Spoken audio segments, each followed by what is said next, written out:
l'intention, c'est que sur le cahier des charges qui a été lancé à la fois par Robert Herrmann et par finalement vos différents profils, qu'on soit dans un dialogue de métier pour appréhender cette question-là. Et donc, peut-être d'abord une réaction, Alain Fontanelle. Oui, je crois que l'intervention d'Alfred Peter l'a bien montré. Il y avait deux grands objectifs assignés au tram, et les deux grands objectifs ont été atteints. D'abord, un objectif en matière de transport en commun, bien sûr. La part modale de la voiture a diminué très nettement en dessous de 50%. Le trafic de la CTS a augmenté de plus de 160% pendant cette période. Et le trafic en centre-ville a lui-même diminué de 30%. Et quand on voit d'autres villes, on en parlait tout à l'heure, tout simplement à Marseille ou à Toulouse, quand on voit la part de la voiture, quand on voit les nuisances que l'on a en centre-ville, y compris sur la place du Capitole aujourd'hui à Toulouse, où les voitures continuent à tourner, on voit tous les gains qu'a pu apporter le tram. De manière générale, en plus de cet objectif en matière de transport en commun, c'est évidemment tout l'impact en matière de transformation de la ville, de requalification des quartiers, du centre-ville, d'attractivité commerciale. Ce sont tous ces objectifs qui ont été permis, qui ont été atteints. Ils l'ont été, évidemment, et on ne peut pas ne pas en parler, par des investissements extrêmement importants, par un coût extrêmement important porté par le contribuable. Et je crois que c'est à peu près 1,2 milliard d'euros d'investissement pour le tram en 20 ans. Ça représente un effort considérable. Et ce qui a été possible, ce qui a été fait au cours de ces 20 dernières années, n'est plus duplicable pour les 20 prochaines années parce que les enjeux ne sont plus les mêmes. Alors, allons-y, c'est quoi ces enjeux ? Ces enjeux, c'est d'abord le changement d'échelle, évidemment. On est parti d'une transformation des modes de transport vers le centre-ville, en particulier là où il y avait une forte densité de population. Aujourd'hui, c'est l'échelle, Robert Herrmann le disait tout à l'heure, c'est d'abord l'échelle de la métropole, c'est aussi l'échelle de la deuxième couronne, et c'est la problématique de la rocade, avec notamment un nœud ferroviaire, un nœud de l'homme de fer qui est quasiment saturé, et donc on doit penser le réseau autrement. Le deuxième enjeu, c'est celui, pour les raisons que j'évoquais en matière de coût, du modèle économique. Il faut le rappeler, le tram tel qu'il a été conçu au cours des 20 dernières années, c'est 50% un tram urbanistique et 50% un tram en termes de transport. Et donc avec des coûts extrêmement élevés, on a souvent dit qu'on faisait le façade à façade, où on refaisait, et on l'a vu dans les diapos tout à l'heure, on refaisait les avenues intégralement, on faisait les espaces verts, tout ça a un coût extrêmement élevé. Aujourd'hui, il faut toujours rappeler que le voyageur paye, si on prend uniquement le fonctionnement, à peine 40% du coût. Si on prend l'investissement et le fonctionnement, moins de 30, environ 25%. C'est-à-dire que quand on prend un ticket à 1,10 €, la collectivité met derrière 4,50 €. Donc ces réalités du modèle économique aujourd'hui, dans le contexte que l'on connaît de la situation financière des collectivités locales, est un vrai problème. Il y a 15 ans, l'impôt qui paye le transport, le versement de transport payé par les entreprises, payait 100% du coût du transport en commun à Strasbourg. Aujourd'hui, il faut prélever chaque année 25 millions d'euros sur le budget, sur les autres budgets de la communauté urbaine pour venir compenser le delta entre le coût du transport en commun et la recette transport. Le troisième enjeu, c'est l'enjeu de la complémentarité des modes, bien sûr, et des zones de pertinence.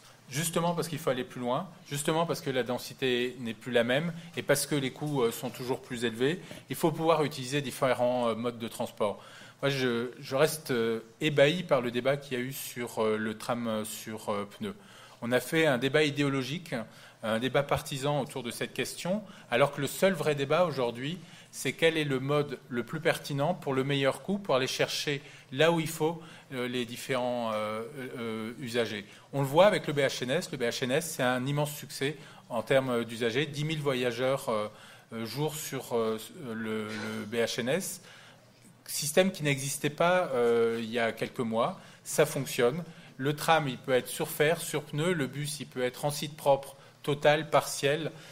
Il peut être uniquement sur voirie partagée. Il y a d'autres modes, il y a le chronobus ou les bus Liane. Il faut pouvoir avoir cette différenciation d'outils pour aller chercher les gens où ils sont avec les coûts que l'on peut assumer. Dernier élément, dernier enjeu dans la complémentarité des modes, c'est aussi bien sûr la qualité.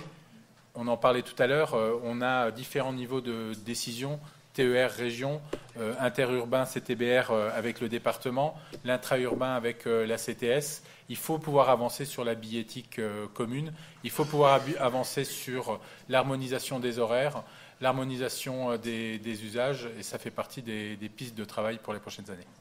Bon, vous nous parlez de la façon dont les différents réseaux bloquent, les points de blocage des différents réseaux, la façon dont on peut peut-être mieux les entrecroiser, mais pourquoi faire ? C'est-à-dire que là, peut-être, au-delà vraiment de, comme le dit souvent Jean-Philippe, le métier de faire rouler des trams, quel est le pourquoi faire ? Quel est l'idéal de ville ou de métropole qu'il y a ?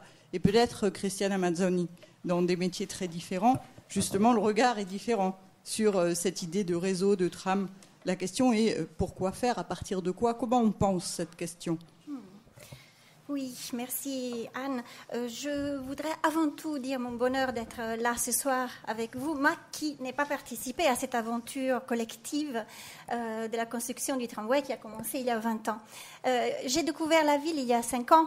En arrivant ici comme enseignante, et je dois dire qu'en arrivant ici, j'ai senti vraiment la profondeur de cette culture de l'urbanité qui transpirait dans chaque espace. Et je pense que cette aventure collective qui a été la vôtre a vraiment réussi à créer une ville où l'on sent cet frottement dont Alfred parlait tout à l'heure, et ce frottement entre les gens qui est toujours aussi central dans le discours de Catherine Trautmann quand elle parle de cette aventure qui a été la sienne et qui a été celle de Strasbourg.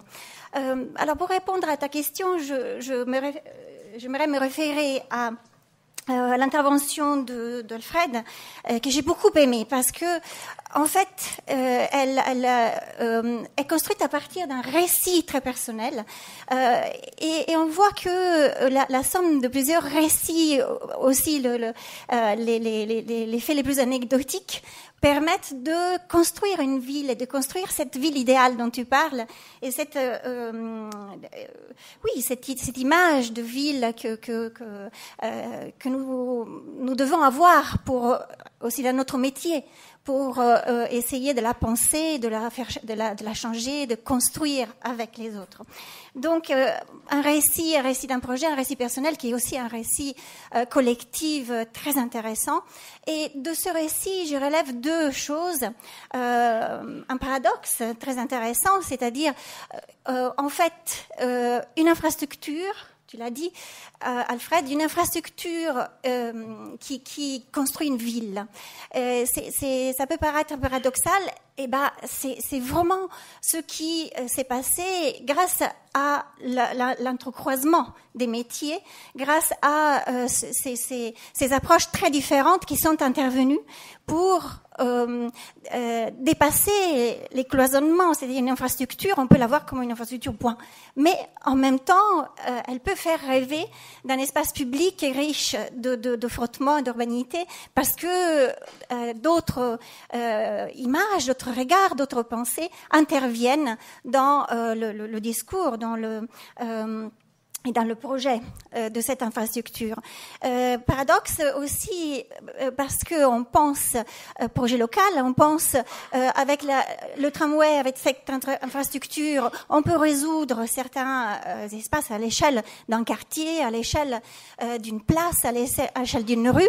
Eh ben, tu l'as très bien montré, Alfred, c'est paradoxal, et c'est la métropole qui en a bénéficié, c'est le territoire entier qui s'est vu reconstruit ou repensé grâce à cette pensée locale. Donc c'est ça qui a émergé de ton récit, et que je pense que ça se relie en fait à cette question, quelle est la ville idéale dont nous rêvons.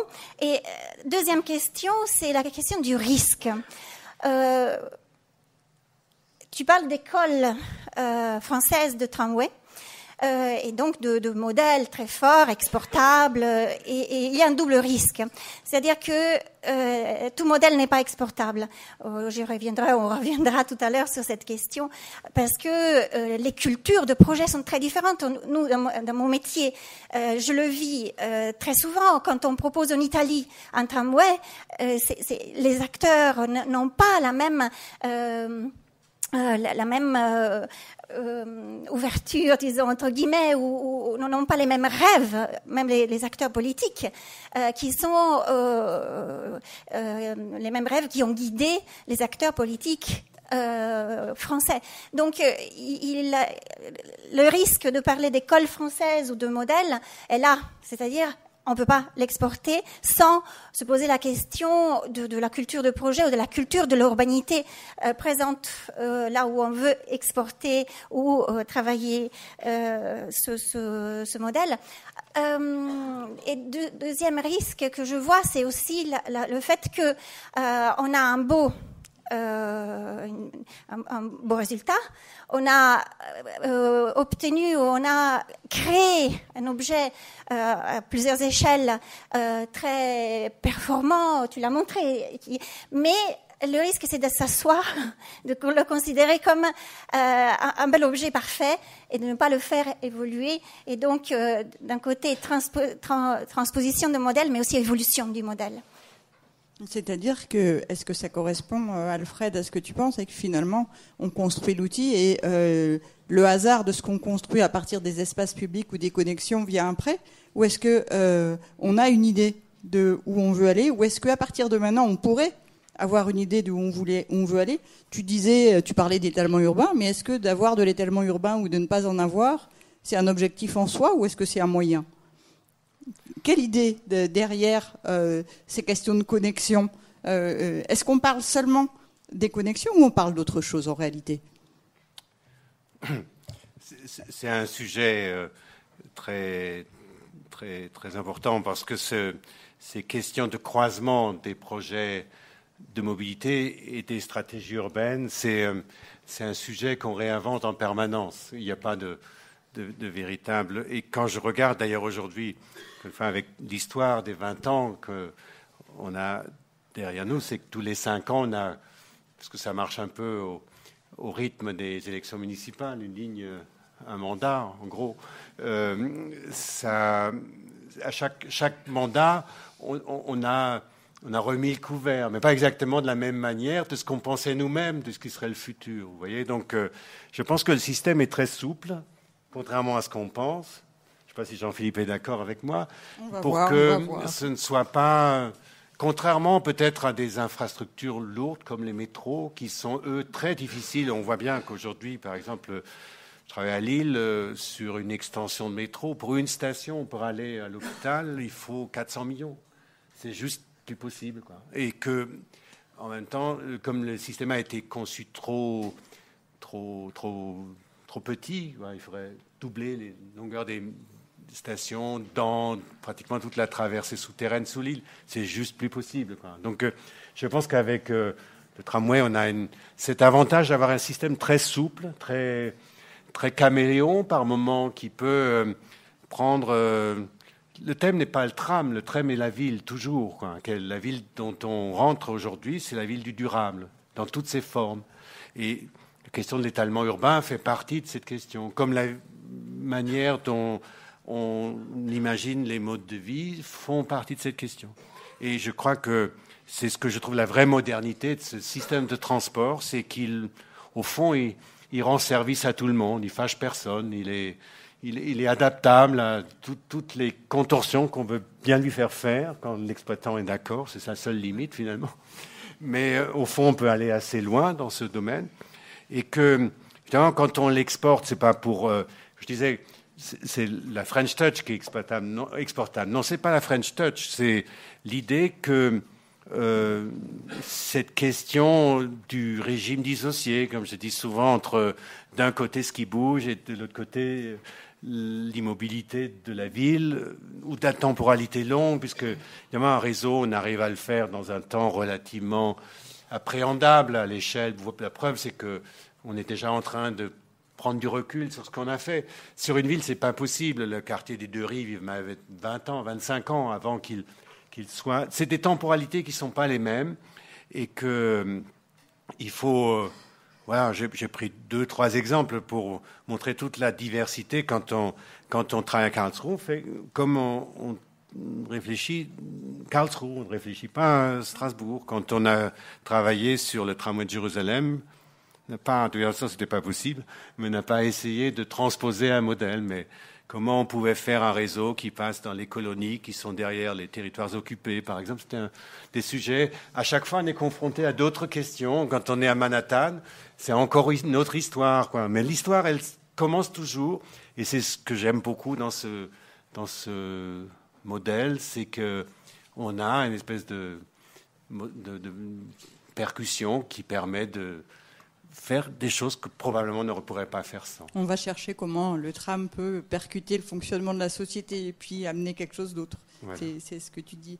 Alors, Jean-Philippe, quand Alfred dit ce qui est important, c'est la ville, c'est pas le tram, et que Alain Fontanelle donne les zones de pertinence, comment, toi qui es un penseur, bien que tu te définisses toujours comme faiseur de rouler les trams, comment est-ce que tu réagis? Qu'est-ce qui était important et comment on se débrouille avec tout ça quand on est dans l'opérationnel? Bon, je vais commencer par démontrer que je suis effectivement un rouleur de tram. Je pense que dans ce qu'a dit Alfred, il y a un élément qui est très important, c'est le sujet de la temporalité. Parce qu'effectivement, on voit bien que s'il est indispensable de réfléchir la ville de demain, les agglomérations de demain, les modes de transport qui viendront les irriguer, l'opérateur est, lui, confronté à un autre sujet en permanence, qui est qu'aujourd'hui, des gens, nombreux, ont des problématiques de déplacement. Ces problématiques de déplacement, il faut y répondre, pas forcément dans 10, 15 ou 20 ans. Il faut y répondre tout de suite. Et ces problématiques de déplacement, qui plus est, elles ne sont pas figées, elles sont dynamiques. C'est-à-dire que le besoin de déplacement d'aujourd'hui n'est pas le même de celui que nous aurons dans 6 mois, dans 1 an ou dans 1 an et demi. Donc on voit bien qu'il y a ce sujet de temporalité qui nous oblige à la fois à avoir un œil qui regarde très très loin pour essayer d'imaginer ce qu'impliquera la future Eurométropole, ce qu'impliqueront peut-être, et je pense que ce que disait Alfred était extrêmement intéressant, des territoires encore plus vastes, mais aussi d'avoir un deuxième œil qui regarde aujourd'hui, à un instant T, comment peut-on faire en sorte que les réseaux de transport public, que l'interface entre les différents types de mobilité permettent d'apporter des réponses satisfaisantes aux gens qui aujourd'hui habitent dans nos agglomérations et ont des besoins de transport. Ça signifie que quand on réfléchit à ce que peuvent être ou peuvent devenir les systèmes de transport, ce que peut être ou peut devenir la prise en charge des besoins de mobilité, on doit abandonner la tentation qu'on a en permanence qui est de réutiliser ce qui a bien marché. C'est vrai que le tramway strasbourgeois tel qu'on le connaît aujourd'hui est une réussite extraordinaire, majeure. C'est vrai qu'elle est regardée avec envie en France, en Europe et dans le monde. Bon, j'ai un peu travaillé à une échelle un peu plus internationale. Strasbourg est quelque chose qui parle énormément, qui suscite de l'intérêt, qui suscite de l'envie. Pour autant, nous devons être parfaitement convaincus que les problématiques de mobilité auxquelles nous allons être confrontés dans les années qui viennent ne se résoudront pas par l'emploi systématique et à l'identique des solutions que nous avons développées jusqu'à présent. Alors, quel est le domaine de pertinence du tram? Et à partir de quand? Qu'est-ce qui fera les limites? Mais je pense que le domaine de pertinence, c'est une idée, c'est un principe. Une fois qu'on l'a énoncé comme ça n'a pas une réelle opérationnalité. Si on veut trouver la réelle opérationnalité, il faut prendre les éléments constitutifs des modes de mobilité dont nous disposons aujourd'hui et dire que finalement le tramway, ça n'est pas quelque chose qui est unique et intangible. Le tramway, c'est finalement le croisement, si on simplifie en 3 grands éléments, d'un site propre, d'une caisse mobile dans laquelle on peut mettre 270 personnes, et d'une traction électrique. Quand on a mis ça, on a une rapidité, on a une capacité, on a un respect écologique. Mais est-ce que finalement ces trois éléments-là sont totalement indissociables ? Et là-dessus, le bus à haut niveau de service, la ligne G qu'on a mis en service en fin d'année dernière, rapporte une réponse extrêmement intéressante. C'est un site propre. C'est une caisse dans laquelle on ne met pas 270 personnes, 120. Ça n'est pas un roulement sur fer, c'est du pneu. Ça n'est pas une traction électrique, c'est du gaz. Et pourtant, c'est efficace, il y a des clients, et c'est écologiquement vertueux. Et je pense que cette grille d'analyse, un peu cette matrice finalement, on doit pouvoir lui trouver beaucoup d'emplois. On doit lui trouver en fait la capacité à construire pour chaque situation donnée, pour chaque besoin de déplacement, le produit, la réponse qui conviendra. Effectivement, peut-être que demain on peut dire nous n'avons pas de site propre intégral. Pourtant on fait rouler un tramway. Et pourtant ça marche. Donc je pense que la vraie réponse à tous ces besoins-là, c'est cette capacité à imaginer des choses nouvelles. Et les moyens dont on dispose, si on croise tout ça, ils sont sans fin. Site propre, pas site propre, tramway, bus, traction électrique, gaz. Alors, Robert Herrmann parle souvent de la métropole des modes de vie. Et Christiane, justement, est-ce que dans la façon dont Jean-Philippe décrit un peu la façon de faire émerger ce système, est-ce que la façon dont les Italiens pensent les figures, est-ce qu'il y a quelque chose dans les théories italiennes qui peut aider à faire émerger, on va dire, un partage de quelque chose d'émergent sur cette métropole strasbourgeoise. Je crois que... Oui, les Italiens, et l'année dernière, Bernardo Secchi, ici, a beaucoup parlé de figures aussi, figures de projets. Les Italiens ont beaucoup travaillé là-dessus et sur comment mettre en place une gouvernance de projets en amont qui permettent de partager une idée, une image, justement une figure pas entendue dans le sens qu'on l'entend ici en France, liée à la forme et à l'objet, mais liée plutôt à tout un imaginaire et tout un monde d'idées liées à des questions, par exemple la question des modes de vie, métropole et modes de vie. Le problème, c'est que ça a été, disons, un processus intéressant et une théorisation intéressante de la part des architectes urbanistes, mais qui n'a pas, en Italie, donné suite à des projets intéressants, et des projets qui peuvent montrer, sauf dans certaines villes, l'efficacité de ce type de partage, de ce type de dialogue. Je pense que ici, Strasbourg est vraiment un exemple vraiment très intéressant, et beaucoup dans la salle ont témoigné dans un ouvrage où la DEUS est très présente aussi. Un ouvrage qui sera dans les librairies dans 10 jours, j'espère, j'espérais pouvoir amener ce soir, mais un ouvrage qui témoigne justement de cette construction et co-construction qui a été celle à Strasbourg, co-construction d'un projet urbain, projet métropolitain. Et donc de cette volonté de, comme vous disiez tout à l'heure, d'aller de l'avant, de mettre émettre des nouveaux défis, de pouvoir les afficher et les suivre. Et je pense qu'un défi intéressant aujourd'hui, je suis dans le domaine du rêve, hein, pas dans le domaine des choses réelles, mais si on parle de métropole de mode de vie, il faut regarder du côté des gares. Tu parlais tout à l'heure de ces points de connexion, ces points stratégiques, là où on se rencontre pas, une ligne de tramway ne rencontre pas forcément la ligne de chemin de fer il y a quelque chose qui marche pas. Là où il y a des vrais points de rencontre, et c'est intense au niveau des modes de vie, au niveau des nouvelles pratiques qui sont des pratiques métropolitaines. Et donc, alors on les appelle encore gares, mais peut-être qu'on les appellera autrement. On les a appelés cathédrales au XIXe siècle. Peut-être pour le XXIe siècle, il y aura un nouveau mot qui va montrer peut-être l'enjeu lié à ces points de rencontre. Alain Fontanel, on entend que la mobilité, c'est la vie, c'est la ville.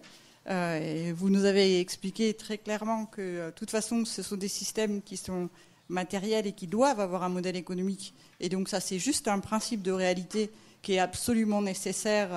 C'est absolument nécessaire d'y faire face et donc d'en tenir compte. Mais du coup, quel objectif vous donnez au tram en tant que président de la CTS par rapport à cette question globale, y compris de la ville, des systèmes Ouais. D'abord, du point de vue de la CTS, le tram n'a qu'une seule vertu, qu'un seul objectif, c'est de transporter les usagers. Du point de vue de la communauté urbaine, du point de vue de l'aménageur, c'est autre chose. Puisque le donneur d'ordre, c'est l'aménageur, qui lui peut donner une fonction urbaine, une fonction d'organisation de l'espace, de valorisation du foncier, avec d'ailleurs une problématique qui rejoint le débat sur le modèle économique. Il est regrettable qu'on n'ait jamais trouvé en France un système de réappropriation de la rente foncière telle qu'elle a été renforcée par un aménagement du type tram. On y arrive dans une certaine mesure au port du Rhin parce qu'on est avec le port ou la communauté urbaine propriétaire d'une partie des terrains, donc on arrive à valoriser après.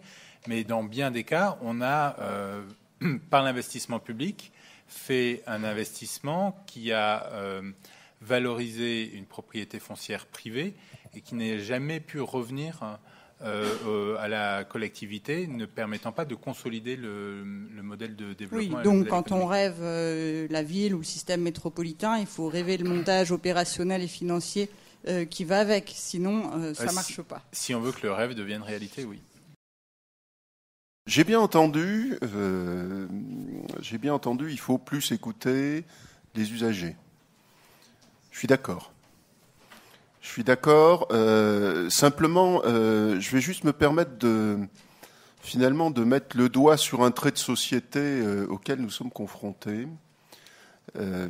C'est que aujourd'hui, en lisant Internet et Wikipédia, dont on sait que ça se modifie parfois de manière un peu bizarre, tout le monde a très rapidement l'impression d'être spécialiste de beaucoup de choses.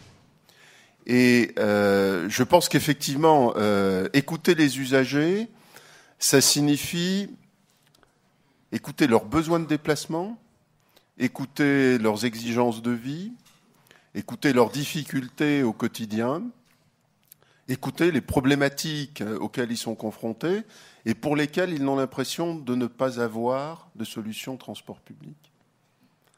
Je pense qu'à l'évidence, écouter les usagers, ça ne signifie pas prendre pour argent comptant toutes les prises de position, parfois très faiblement éclairées, des uns et des autres, sur la manière de répondre à ces besoins, y compris lorsqu'elle va jusqu'à émettre des opinions définitives sur des éléments techniques pour lesquels les modestes professionnels que nous sommes ont passé quelques années pour arriver à les acquérir et à les maîtriser. Donc je pense que ça, c'est une réponse qui est peut-être un peu provocatrice, mais il faut effectivement écouter les vrais usagers, ceux qui utilisent vraiment, qui sont nombreux, qui utilisent les différents modes de transport, qui ont des problématiques de mobilité, et je crois que c'est à eux qu'il faut donner plus souvent la parole. Je vais juste terminer sur quelque chose qui a été dit par M. Paul, extrêmement intéressant, qui est le sujet de l'intermodalité. Je crois que l'intermodalité, le vrai danger, c'est d'en faire quelque chose de très compliqué. Et de se dire qu'on ne peut faire de l'intermodalité qu'en dépensant énormément d'argent, en coulant du béton, en achetant des matériels roulants très lourds, etc., etc., etc. Je pense que l'intermodalité, ça doit être un chemin sur lequel il faut avancer jour après jour. Plutôt que de lancer de grands projets, commençons par faire de modestes réalisations pour les gens au quotidien. Ça aura sans doute un effet beaucoup plus sensible et agréable. À l'évidence, il y a des choses à travailler, non seulement sur la manière de mettre les modes en connexion les uns avec les autres, mais aussi sur la manière de partager les modes en question. Le train, le ferroviaire lourd, n'est pas forcément un mode de déplacement limité aux liaisons intercités. Quand M. Paul parle de Vandenheim, effectivement, on monte dans un TER à Vandenheim, on est en centre-ville en quoi 6, 7 minutes. Quel que soit le mode de transport que nous mettrons en place, que ce soit un tramway, que ce soit un bus, fut-il express, on ne fera jamais aussi bien. Donc là-dessus, il y a à l'évidence des choses à partager. Ça sous-entend, ou ça a tout au moins comme prérequis, le fait que, à la fois, les différentes autorités organisatrices du transport, et il y en a, quand on est dans ce système-là, il y en a au moins 3. La communauté urbaine de Strasbourg, la région Alsace et le Conseil général du Bas-Rhin. Alors, le Conseil général du Bas-Rhin, il y a déjà des choses qui se sont faites. Il y a la possibilité, avec le titre CTS, d'utiliser les autocars du Conseil général. Enfin, un sujet sur lequel les choses ont un peu avancé. Donc, il faut effectivement que ces autorités organisatrices se parlent. Il faut aussi que les exploitants arrivent à dialoguer entre eux. Parce qu'à un moment ou à un autre, quelle que soit la bonne volonté des autorités organisatrices, la mise en œuvre pratique, elle passera forcément par la capacité des exploitants et des opérateurs à s'adapter. Alors, entre la CTS et la CTBR, ça va plutôt bien, puisque la CTBR est une filiale de la CTS. Donc, du coup, j'ai un peu de capacité à peser dans tout ça. Voilà, je pense qu'on peut encore beaucoup progresser dans le dialogue et le travail en commun avec la SNCF. Je vous propose, sur la base de l'ensemble des questions extrêmement diverses que vous avez pu entendre, de chacun peut-être dire quelques mots qui seraient à la fois votre sentiment personnel pour clore cette rencontre, et puis bien sûr qui répondent aux questions posées. Alors, qui commence ? Alain Fontanel ? Oui, d'abord, sur le défi de gouvernance, c'est un vrai sujet. La France aime inventer des organismes pour essayer de compenser les dysfonctionnements administratifs. Il y a l'éclatement des autorités organisatrices de transport sur le territoire du département et de la région, et on a inventé un comité de coordination des autorités de transport, le COCO-AOT, le fameux COCO-AOT, qui est censé régler ces problèmes. Le seul problème, c'est qu'il ne se réunit qu'une fois par an, ce qui déjà est un handicap pour régler les problèmes, et que la moitié des AOT du COCO-AOT ne sont pas représentés au niveau décisionnel, et donc ça n'a jamais permis vraiment d'avancer. On en parlait à distance et en aparté avec le président de la communauté urbaine. Une manière de résoudre une grande partie de ces problèmes de coordination, c'est la mise en place de l'Eurométropole, et c'est l'extension territoriale de l'Eurométropole, ce qui permettra déjà de supprimer ou de fusionner au moins 2 AOT importantes, qui sont celles du département et celle de la communauté urbaine aujourd'hui, et qui permettra d'avancer. L'autre défi, évidemment, c'est la cohérence et la coordination avec la région. Pour le tram fret, nous avons lancé à la communauté urbaine un ensemble d'études sur ce qu'on appelle le dernier kilomètre, qui puisse être en tram, fret, qui peut être aussi en véhicule électrique, voire pourquoi pas en vélo cargo. Tout cela repose d'abord sur un problème d'urbanisation, d'aménagement de la ville, puisque c'est moins en soi le transport que les bases logistiques intermédiaires qui posent problème, qui posent question. Et donc l'enjeu, il est là, de réserver des emplacements dans le PLU pour ces bases logistiques. Enfin, Königshofen, puisque il y a une question assez précise. D'abord, il faut faire les choses dans l'ordre. Nous avons, sous la direction du président de la communauté urbaine, des arbitrages budgétaires à faire d'ici la fin de l'année sur la hiérarchisation des projets, notamment des projets de transport, sur la chronologie, sur le moment où ils seront faits, C'est à partir de là qu'on pourra ensuite passer dans la phase de concertation. Et il y aura, pour Königshofen comme pour les autres projets de transport en commun, évidemment une phase de concertation. Je voudrais juste rappeler qu'il y a deux options pour Königshofen. Soit un débranchement direct par la gare qui nécessite de refaire la place de la gare. On voit tout ce que cela implique sur le plan financier, sur le plan politique, sur le plan urbain. Et il y a une autre possibilité qui est de débrancher éventuellement par le Faubourg National et aller directement à l'ouest. Mais ça fera partie des décisions qui seront annoncées et surtout de la concertation. Je relève alors deux défis qui sont articulés entre eux. Pourquoi pas un réseau de S-Bahn qui s'articule en fait au défi de l'intermodalité. En fait, mon métier ne me permet pas de répondre directement à cette question, même mon métier de chercheur. C'est-à-dire, je me pose plutôt des questions sans trouver des réponses directes. Et peut-être qu'une réponse pourrait être le défi que vous avez posé, que M. Herman a posé en début de soirée, c'est-à-dire quelle philosophie. Posons comme défi une philosophie pour la mobilité de l'avenir. Et ce mot philosophie, en fin de compte, implique à la fois de trouver des réponses de caractère opérationnel, de trouver comment faire de nouveaux projets sur le terrain, mais implique aussi une vision beaucoup plus éloignée, implique aussi d'avoir une vision collective, repartir sur une vision collective et trouver une gouvernance qui permette de porter le dialogue entre différents acteurs sur cette philosophie qui associe le plan avec ses réponses concrètes et directes à la vision. En allemand, on dit non pas Weltanschauung, mais Leitbild. Leitbild. Donc, je pense que ce défi que vous avez posé est vraiment très intéressant. Et j'avais noté aussi,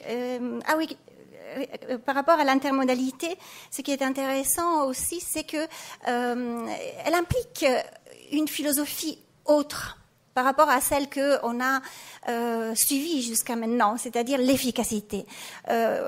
Pour être efficace, un moyen de transport doit pouvoir relier très vite un point à un autre. Mais il faut introduire des points de rupture, des ruptures de charge. Dans l'intermodalité, il y a ça. Il y a le fait qu'il faut introduire des moments de pause, il faut accepter de ralentir. Et ce ralentissement n'est pas forcément un synonyme de inefficacité. On peut faire autre chose en ralentissant et dans ces moments de pause. Voilà. Il y a eu une interrogation, je pense que la première personne de monsieur qui a pris la parole et qui a parlé des comportements, en disant finalement c'est sans doute plus difficile de faire changer les comportements que de faire évoluer les réseaux. Et je pense qu'il a raison. Il a d'autant plus raison que faire changer les comportements, on peut essayer. La seule chose dont on est sûr, c'est qu'ils changeront, pas forcément exactement de la façon dont on aurait souhaité qu'ils le fassent. Et c'est bien là la difficulté et tous les enjeux de nos métiers. C'est à la fois de travailler sur la satisfaction des besoins de mobilité aujourd'hui, maintenant, à un instant T. C'est aussi d'essayer de travailler en conjonction avec toutes les politiques d'urbanisme pour faire évoluer un certain nombre de comportements, les rendre plus cohérents avec les enjeux de la planète demain, enfin que ce soit des enjeux de mobilité, mais aussi de développement durable, etc., etc. Et puis c'est aussi d'essayer d'anticiper quelles seront ces modifications de comportement sur lesquelles nous n'aurons pas de prise, qui découleront de variables d'environnement, qu'elles soient sociétales, d'évolution des sociétés ou non choisies, imposées par l'environnement. Et finalement, toutes ces modifications de comportement, qu'il nous est très difficile de prévoir, et qu'il faut pourtant qu'on essaye d'imaginer, d'anticiper pour faire en sorte que les solutions qu'on prévoit pour dans quelques années, parce qu'on ne construit pas un réseau du tramway du jour au lendemain, soient quand même cohérentes avec ce que seront les nécessités de vie de nos concitoyens. Alfred. J'avais intitulé mon exposé de ce soir, vous me trouvez peut-être très opportuniste, plus de mobilité avec moins d'infrastructures. Je pense que ça rentre bien dans l'époque, quoi. C'est-à-dire que parfois on nous dit, bah oui, vous avez fait un tramway de luxe, quoi, et que vous avez tapé très violemment dans la caisse, mais cette époque est terminée. Je veux bien l'entendre, et je pense que je pense que ça a quand même fait beaucoup de bien au transport public, parce que ça a été cette renaissance de l'idée même qu'on pouvait, dans un pays qui a 3 ou 4 grands fabricants de voitures, fabriquer des systèmes de transport public performants. Ça a quand même beaucoup aidé. Qu'on ne continuera pas comme ça, c'est clair. Jean-Philippe évoquait les systèmes intermédiaires, les PHNS. Il y a beaucoup de systèmes qui vont se développer dans les prochaines années sur cette manière de continuer à faire progresser la mobilité. La mobilité, un droit sur lequel on ne pourra pas revenir, même si certains rêvent qu'on pourrait, au fond, rester tous à la maison, comme ça on n'aura ni besoin d'autoroute, ni de tram, ni quoi que ce soit. Non, on ne peut pas revenir, c'est un droit universel. Et je vois aujourd'hui des commandes nouvelles qu'on n'avait même pas pu imaginer il y a 10 ans. On fait 2 plans piétons en ce moment, celui de Bordeaux et celui de Lyon. Sur Bordeaux, le concept de base est de dire la marche à pied est le moyen de déplacement universel. À conséquence de quoi, au lieu de faire ce qu'on a fait jusqu'à présent en mettant d'abord les systèmes lourds, ensuite les transports publics, ensuite les modes doux, et s'il restait quelque chose, on va donner généreusement aux piétons. On va renverser l'histoire. On va d'abord installer le piéton. On va ensuite mettre les modes doux. Ensuite les transports publics. Et s'il reste un peu de place, on mettra des voitures.